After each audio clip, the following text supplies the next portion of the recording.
All right, Exodus chapter 27, learning more about this tabernacle in the wilderness, the temple. This is the tabernacle to contain an altar of burnt offerings and a court surrounded by pillars. A light is to burn always in the tabernacle of the congregation. So, all right, let's get into this to discuss this more. So last chapter was a little bit more about the inner tabernacle. Now this is a little bit more about the outer tabernacle that we're going to learn about too. Verse 1, thou shalt make an altar of shittim wood, 5 cubits long, 5 cubits broad. The altar shall be 4 square, and the height thereof shall be 3 cubits. So this is an altar that they're making of wood. Thou shalt make the horns of it upon the 4 corners thereof. His horn shall be of the same. Thou shalt overlay it with brass. So remember, they're building this box of wood, and they're going to overlay it with metal, and then they're putting a horn in each direction. It's going to have an overlay of metal on it, basically with brass. And then verse 3, thou shalt make his pans to receive his ashes, and his shovels and his basins and his flesh hooks and his fire pans, all the vessels thereof shalt thou make of brass. So inside there's the pan that goes inside the altar. Then there's going to be these tools and instruments you're going to use in dealing with the rituals of sacrifice, all of it made of brass. Verse 4, thou shalt make it for a grate of network of brass up, and upon the net shalt thou make 4 brazen rings in the 4 corners thereof. So again, they're going to build these rings so they can put the staves through to carry the altar. Verse 5, thou shalt put it under the compass of the altar beneath, that the net may be even into the midst of the altar. Thou shalt make staves for the altar, staves of shittim wood, and overlay them with brass. So the staves that got used for the shewbread table, for the Ark of the Covenant, were overlaid with gold. Now this is outside the tabernacle. This is brass, not gold, but brass to deal with this altar and these things. So a difference, basically, of here's what we're going to do, our average everyday stuff, and then here's the more sacred stuff, okay? And then the staves shall be put into the rings. The staves shall be upon the 2 sides of the altar to bear it. Verse 8, hollow with boards shalt thou make it, as it was showed thee in the mount, so shall they make it.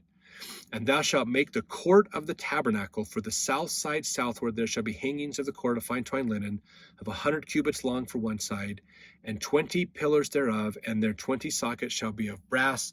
The hooks of the pillars and their fillets shall be of silver. And likewise for the north side, the length thereof shall be the hangings of 100 cubits long, and his 20 pillars and their 20 sockets of brass, the hooks of the pillars and their fillets of silver. And for the breadth of the court, on the west side shall be hanged 50 cubits, their pillars 10, and their sockets 10. So 2 sides, the north and south, will be 100 cubits. The east and the west will be 50 cubits, so half that side. So as we talk about that rectangle shape.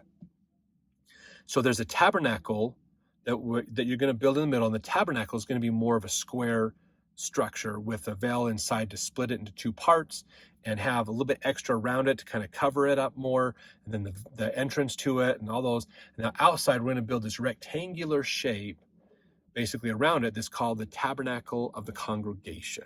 So this is where the average people come to meet, to do their obeisance and their stuff, and then the inner part is only for the priests, the people representing the children of Israel to God, basically, to go in there to administer to them. So in their day and age, ordinances were done more collectively, whereas in our day and age, ordinances are done more individually. Not that that's a major difference, but understanding that as the law has improved, as we have learned more, we're getting closer and closer to coming to Christ ourselves. So, all right, let's see, verse 14. The hangings of one side of the gate shall be 15 cubits, and their pillars 3, and their sockets 3. And on the other side, 15 cubits, their pillars 3, sockets 3. For the gate of the court shall be an hanging of 20 cubits of blue and purple and scarlet and fine twined linen, wrought with needlework, and their pillars shall be 4, and their sockets 4. And the pillars round about the court shall be filleted with silver. Their hooks shall be of silver, their sockets of brass. The length of the court shall be 100 cubits, the breadth of 50 everywhere, the height 5 cubits of fine twined linen, and their sockets of brass.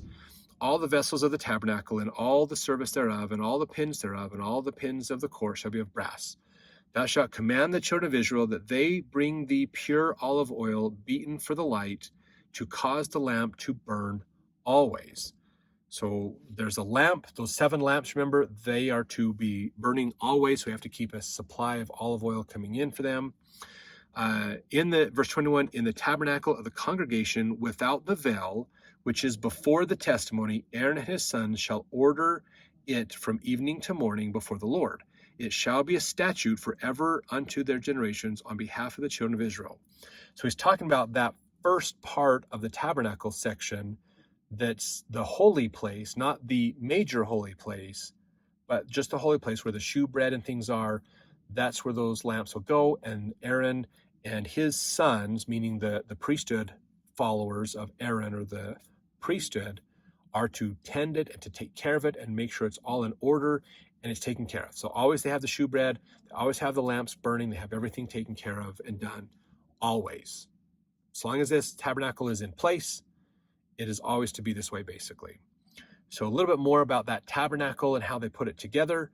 Some really interesting ideas that we get to learn from there. And we'll see you in the next chapter to learn more.